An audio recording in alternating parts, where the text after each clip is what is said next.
Canada दुनिया के सबसे डेवलप्ड देशों में से एक, लेकिन यहाँ के लोग खुद सरवाइव करने के लिए स्ट्रगल कर रहे हैं। जहाँ लोग बाहर से आने का सपना देखते हैं, वहीं अंदर रहने वाले लोग बाहर निकलने की सोच रहे हैं। लेकिन असली सवाल है, आखिर ऐसा क्या हुआ? कनाडा का नाम सुनते ही क्या आता है दिमाग में? Safe country, high salary, free health care, better life और हाँ, मेपल सिरप और पोलाइट लोग। लेकिन रियलिटी, आज कनाडा में आधे लोग पेचेक टू पेचेक जी रहे हैं। मतलब सैलरी आती है और तुरंत खत्म, सेविंग्स ऑलमोस्ट जीरो। और यहीं से कहानी शुरू होती है। 2008 ग्लोबल फाइनेंशियल क्राइसिस, दुनिया की इकोनॉमी क्रैश हो रही थी। यूनाइटेड स्टेट्स और यूनाइटेड किंगडम बुरी तरह हिट हुए, लेकिन कनाडा सरप्राइजिंगली स्टेबल रहा। क्यों? Strong banking system, less risky loans. लेकिन यहाँ कनाडा ने एक ऐसा डिसीजन लिया जिसने फ्यूचर बदल दिया। क्राइसिस के बाद सेंट्रल बैंक्स ने इंटरेस्ट रेट्स कम कर दी। कनाडा ने भी यही किया, 4% से गिराकर सिर्फ 0.25%। अब लोन सस्ते हो गए। लोगों ने क्या किया? रियल एस्टेट में पैसा डालना शुरू। घर खरीदो, फिर बेचो, प्रॉफिट कमाओ। और यहीं से शुरू हुई कनाडा की सबसे बड़ी एडिक्शन। आज कनाडा की इकोनॉमी का सबसे बड़ा सेक्टर क्या है? टेक नहीं, मैन्युफैक्चरिंग नहीं, रियल एस्टेट। लेकिन प्रॉब्लम क्या है? आप घर एक्सपोर्ट नहीं कर सकते, इनोवेशन बिल्ड नहीं कर सकते रेंट पर।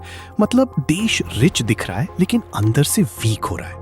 2008 के बाद यूएस में हाउसिंग क्रैश हुआ, प्राइसेस नीचे आए, लेकिन कनाडा क्रैश ही नहीं हुआ। प्राइसेस बस बढ़ते रहे हर साल, हर शहर में। और जब सिस्टम रीसेट नहीं होता तो बबल बनता है। 2020 तक 20-30% हाउसेस इन्वेस्टर्स के पास थे। कुछ लोग रेंट पर देते हैं, कुछ फ्लिप करते हैं और कुछ बस होल्ड करते हैं प्राइस बढ़ने के इंतजार में। अब सोचो, सप्लाई सेम है, डिमांड बढ़ती जा रही है। अब आते हैं असली प्रॉब्लम पर, कॉस्ट ऑफ लिविंग। टोरंटो जैसे शहर में average income around $97,000 a year, rent around $23,000 per month. बाकी पैसे ग्रोसरीज, ट्रांसपोर्ट, बिल्स, इंश्योरेंस और अगर फैमिली है, गेम ओवर। और यही रीजन है लोग सरवाइव नहीं कर पा रहे। आज लगभग 27% कनेडियंस डेट लेकर बेसिक एक्सपेंसेस चला रहे हैं। मतलब खाना, किराया सब क्रेडिट पर। अब यहाँ कहानी और डेंजरस हो जाती है। कनाडा पॉपुलेशन बढ़ा रहा है लेकिन स्पीड बहुत ज्यादा है। 2023 में 1.2 मिलियन नए लोग, लेकिन हाउसेस कितने बने? 2024 में new immigrants 4,83,000, new homes 2,45,000। Simple math, people ज्यादा, हाउसेस कम। और जब डिमांड ज्यादा हो, सप्लाई कम, तो क्या होता है?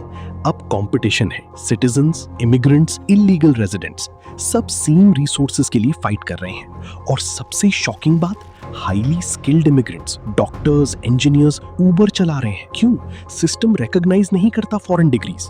मतलब टैलेंट है लेकिन सिस्टम उसे यूज नहीं कर पा रहा। वैंकूवर, वेल्दी बायर्स आते हैं, हायर बिड्स लगाते हैं, prices shoot up, normal Canadians out. इतना कि लोग प्लेन से कम्यूट कर रहे हैं। 2014 ऑयल प्राइसेस क्रैश, कनाडा की इनकम हिट, लेकिन उन्होंने क्या किया? इनोवेशन पर फोकस नहीं, रियल एस्टेट पर और डिपेंड। और यही सबसे बड़ा ट्रैप है। कनाडा रिच दिखता क्यों है? जीडीपी हाई है, लेकिन जब आप रेंट देते हो वो भी जीडीपी में काउंट होता है।